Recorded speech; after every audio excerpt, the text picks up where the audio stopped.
महाराष्ट्र वाले इसीलिए सौभाग्यशाली हैं। इन पूज्य संतों का आशीर्वाद आज तो आपको प्राप्त हो रहा है, सैकड़ों वर्षों से प्राप्त हो रहा है। और भक्ति से उपजी ये शक्ति ही दुश्मनों के दांत हमेशा खट्टा करती थी। समर्थ गुरु रामदास जी छत्रपति शिवाजी महाराज को यहीं से पैदा करते हैं। और छत्रपति शिवाजी महाराज पूरे भारत के अंदर उन्होंने जिस तेज को लहराया था, उस कालखंड में सोचिए, औरंगजेब की सत्ता को चुनौती देते हुए औरंगजेब को उन्होंने तड़पने और मरने के लिए ऐसा छोड़ दिया कि आज तक कोई पूछ नहीं रहा है।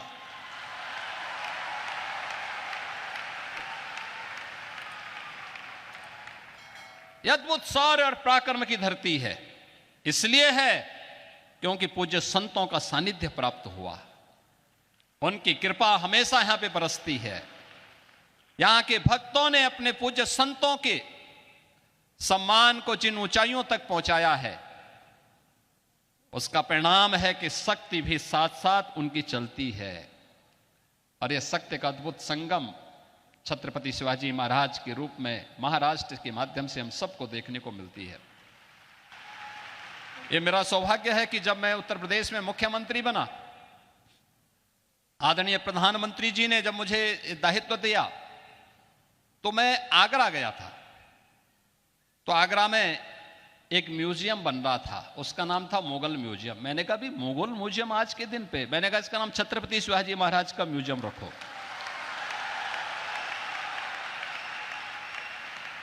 हमारा संबंध छत्रपति शिवाजी महाराज से है, हमारा संबंध मुगलों से नहीं है। और इसलिए छत्रपति शिवाजी महाराज के नाम पर जाना जाएगा ये म्यूजियम। और छत्रपति शिवाजी महाराज की स्मृतियों को वहां पर सजोने का कार्य पूरी भव्यता के साथ आज हम लोग उसको आगे बढ़ाने का काम कर रहे हैं।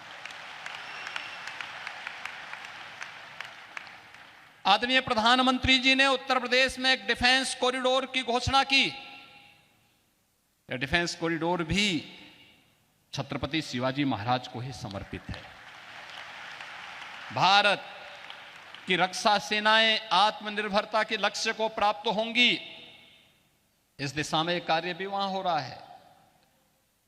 तो यहां पे तो शक्तियां भी जुड़ रही हैं और पूज्य संतों के माध्यम से भी भक्ति भी आपस में एक दूसरे का सानिध्य प्राप्त कर रही हैं।